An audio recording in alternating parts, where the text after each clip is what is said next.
معصوم کے ذریعے سے علم کا عنوان، لیکن عجیب مشکل ہے. بہت مشہور واقعہ پڑھ رہا ہوں اس لیے کہ دنیا سمجھ لے کہ آل محمد کا مقام علمی کیا ہے.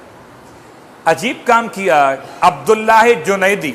عمر بن فرج نے ایک اہتمام کیا، مکے میں مدینہ منورہ میں سب سے بڑے عالم کا انتخاب کیا اپنے طور پر، کہ یہ بچے ہیں ان کو تعلیم دلوائی جائے، اس لیے کہ دنیا سمجھ لے کہ شاگرد کے ہوتے ہوئے استاد موجود تو استاد کی طرف رجوع کیا جائے.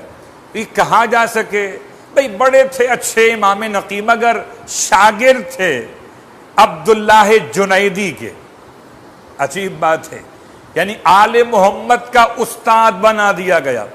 سوچیں اگر آج کوئی علیہ السلام کے مسئلے پر سیاست کھیل رہا ہو، رضی اللہ کے مسئلے پہ سیاست کر رہا ہو، تو یاد رکھے آل محمد القابات سے نہیں پہچانے جاتے، اپنے کمالات سے پہچانے گئے، خدا سے قرب سے پہچانے گئے. کوئی بھی علیہ السلام نہ کہے تب بھی آل محمد ہیں جن پر خدا کا سلام ہو، انہیں بندوں کے سلام کی حاجت نہیں. تم چاہو جو جملہ کہو آل محمد کی شان میں، حق تو یہ ہے کہ حق ادا نہ ہوا. جو جملہ کہو گے خدا سے بعد میں، ختمیہ مرتبت کے بعد میں آل محمد کا مقام یہ کہ سلام میں بھی شامل، درود میں بھی شامل، صدقہ بھی حرام، اور اس کے ساتھ ساتھ سرکار ختمیہ مرتبہ صلی اللہ علیہ وآلہ وسلم کی طرح محبت بھی واجب.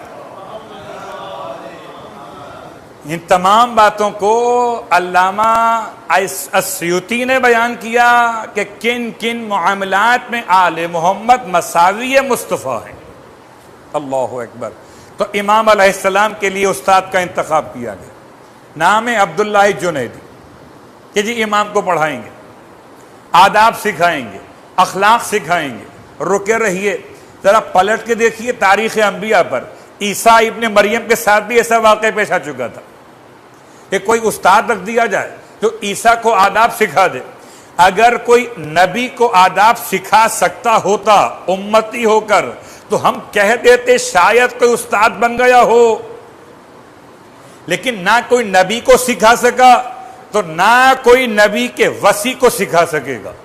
یہ کون ہے؟ امام علیہ السلام کے پاس یہ رہتا ہے.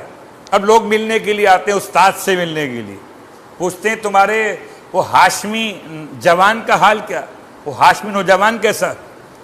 غصے میں کہتا ہے جنیدی تم اسے نوجوان کہتے ہو، وہ تو شیخ بنی ہاشم ہیں.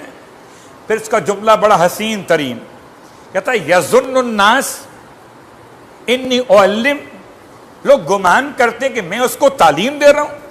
واللہ انا اتعلم منہ، قسم اللہ کی میں تو اس کا شاگرد بنا ہوا ہوں. تو زمانہ جس کو ڈھونڈ کے لایا آل محمد میں استاد بنانے کے لیے، اس کے اپنے الفاظ ہیں کہ میں استاد نہیں ہوں، میں شاگرد. پہلی مرتبہ پتا چلا قرآن کسے کہتے ہیں، حدیث کسے کہتے ہیں، تعویل کیا ہے، تفسیر کیا ہے، فقہ کیا ہے، احکام کیا ہیں، عقائد کیا ہیں. اللہ اکبر.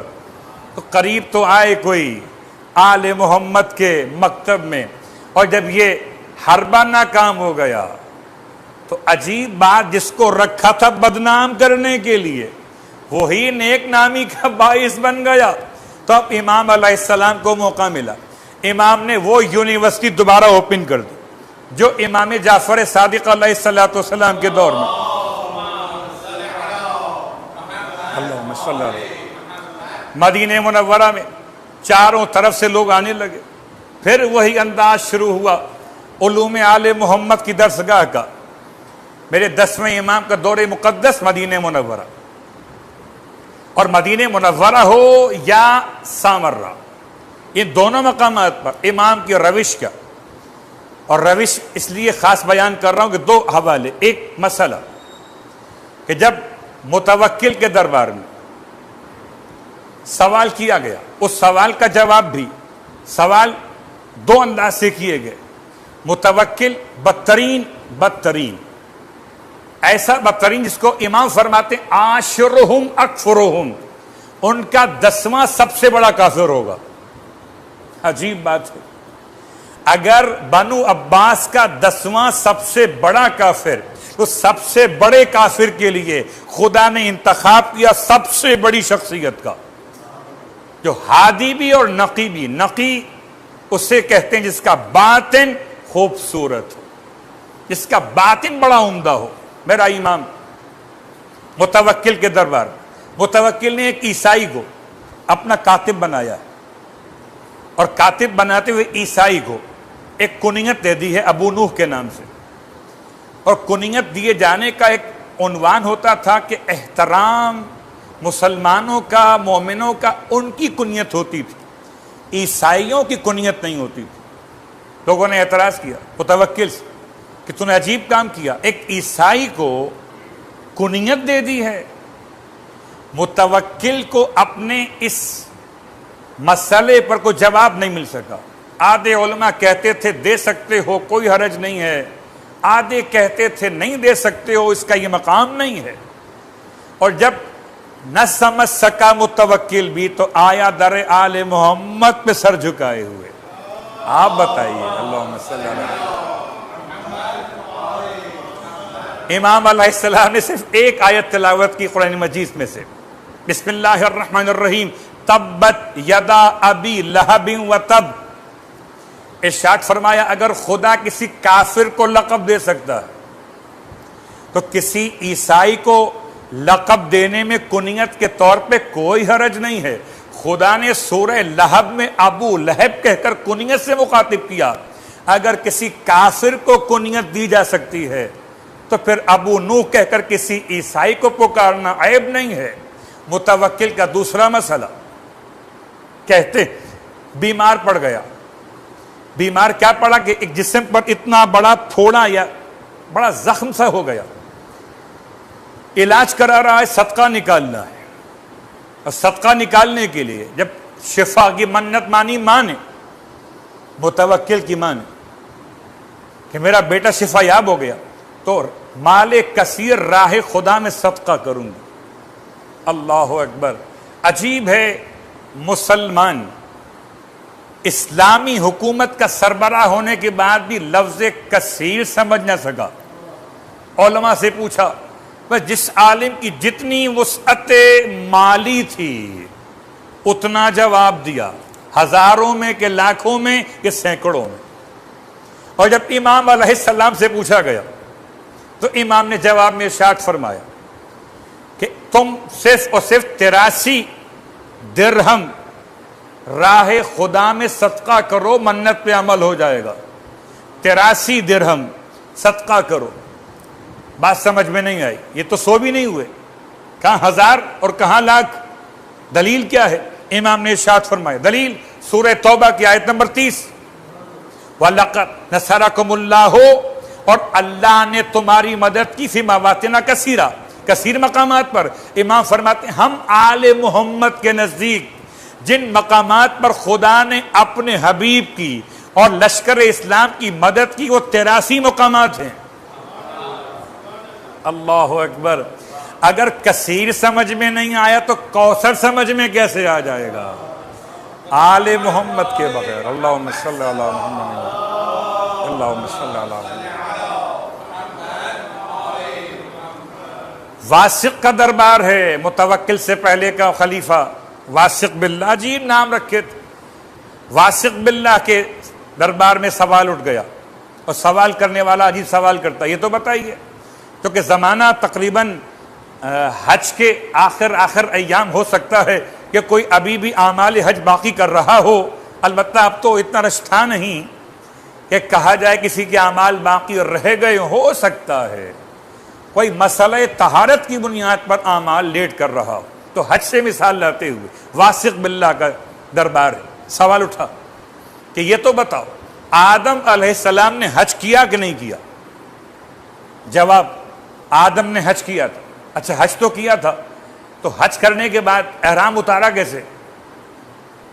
احرام پہننا اپنے ہاتھ میں، احرام اتارنے کے لیے اور پہلا حج تو حلق کروانا واجب ہے، اور انسان تقصیر تو خود کر سکتا ہے، البتہ حلق خود نہیں کر سکتا. تو یہ تو بتائیے کہ آدم کے سر کے بال کس نے موڑے تھے؟ اب کون بتائے اس زمانے میں کون سی باربر شاپ تھی، کون سے نائی موجود تھے کہ جو یہ کام انجام دے؟ آدم تو اکیلے. کوئی جواب ملت اسلامیہ کے علماء کے پاس نہ تھا. آدم کی اولاد، آدم کی خبر نہ تھی. اور جب آئے آل محمد کی خدمت میں، امام کو زحمت دی گئی، آپ بتائیے آدم نے حج کیا؟ پہلا حج بالکل کیا. ویسے آدم علیہ السلام نے 700 حج کیے اور 300 عمرے کیے. تو پہلا حج تو واجب، تو بال کٹوانا واجب. بال کاٹے کس نے؟ آپ تو اکیلے تھے. اب میں سوچتا ہوں کون بتائے، یا تو وہ بتائے جس نے بال کاٹے ہوں، یا وہ بتائے جس نے بال کٹتے ہوئے دیکھا ہو. اللہ اکبر. فرماتے ہیں مولا سنو، پروردگار نے جبرائیل کو حکم دیا کہ جنت سے یاقوت سرخ لے کر جاؤ اور لے جا کر اسے آدم کے سر پر پھیرنا شروع کرو. جنت سے یاقوت سرخ لے کر جاؤ اور آدم کے سر پر پھیرنا شروع کرو. جیسے ہی جبرائیل امین یاقوت سرخ لے کر آئے اور آدم علیہ السلام کے سر پر پھیرنا شروع کیا، ویسے ہی ان کے سر کے بال اترتے چلے گئے. اللہ اکبر. مسئلہ حج کا ہو یا مسئلہ قربانی کا، امام علی نقی علیہ السلام کی بارگاہ مقدس. ہم نے آج کل سنا کرونا کے بعد معاشی حالات کی ابتری کے اعتبار سے بعض اداروں نے کچھ گوسفند، کچھ حیوانات خرید کر غریبوں کے لیے قربانی کا انتظام کیا. دو چیزیں ہیں، ایک قربانی میں حصہ داری اور ایک قربانی کے حیوان کو گفٹ کرنا. قربانی کے حیوان کو گفٹ کرنا 10ویں امام کی سنت ہے. امام علیہ السلام مدینہ منورہ میں تھے. ذی الحج کی 8 تاریخ آ گئی، روانہ کیا، جاؤ خرید کے لاؤ. گوسفند منگوائے گئے. آپ نے اپنے استبل میں، بڑی جگہ تھی وہاں ان کو رکھا، اور عرفے کے دن ذی الحج کی 9 تاریخ کو جو غریب خاندان تھے ان کو بلاتے گئے اور ایک ایک گوسفند قربانی کے لیے کہ لے جاؤ کل اپنی طرف سے قربان کرنا. اللہ اکبر. یہ سنت امام نقی ہے. اگر انسان سمجھے تو آج کا ہر عمل عمل خیر. اور شاید اسی لیے امام نقی علیہ السلام کی ایک حدیث آپ کی خدمت میں بیان کرتے ہوئے اپنی بات کو سمیٹ لوں. ارشاد فرماتے ہیں خیر من الخیر فاعلہ. ایک ہے خیر اور ایک ہے فاعل خیر، نیکی اور نیکی کو انجام دینے والا. قربانی بہت بڑی نیکی ہے، نماز شب بہت بڑی نیکی ہے، تلاوت قرآن بہت بڑی نیکی. اور امام فرماتے ہیں خیر من الخیر، اس نیکیوں سے بھی بہتر، نماز شب سے بہتر، تلاوت قرآن سے بہتر، اعمال حج سے بہتر، قربانی کے مستحبات سے بہتر کون؟ فاعلہ، جو اس کو انجام دے. اللہ اکبر. نماز شب کا مقام بعد میں، نماز شب پڑھنے والے کا مقام بلند تر. قربانی کا مقام بعد میں، قربانی کرنے والے کا مقام بلند تر. تو انسان یہی سوچ کر اگر اعمال کو انجام دے کہ نیکی تو اپنے مقام پر بہت بڑی ہے، مگر میں اس سے بڑا ہو جاؤں گا جب اس نیکی کو انجام دے لوں گا. خدا مجھے بھی اور آپ کو بھی نیکیوں کی انجام دہی کی توفیق عطا فرمائے. پروردگار امام ہادی کا واسطہ مشکل معاملات میں رہنمائی عطا فرما. پروردگار عقائد کا مسئلہ، پروردگار غلو سے اور تقصیر سے، تمام تر خرابی عقائد سے محفوظ فرما. بار اللہ واسطہ محمد و آل محمد کا، جیسے ہم 10ویں امام نے غالیوں کا مقابلہ کیا، پروردگار ایسے ہمیں اپنے تشیع کی حفاظت کی توفیق عطا فرما. بار اللہ واسطہ محمد و آل محمد کا، محفل شاہ خراسان میں محفل، خدا کرے زمانہ وہ آئے جب سامرہ میں ہو محفل امام نقی علیہ السلام. ہم سب کو زیارات اور حج اور عمرہ کی توفیق عطا فرما.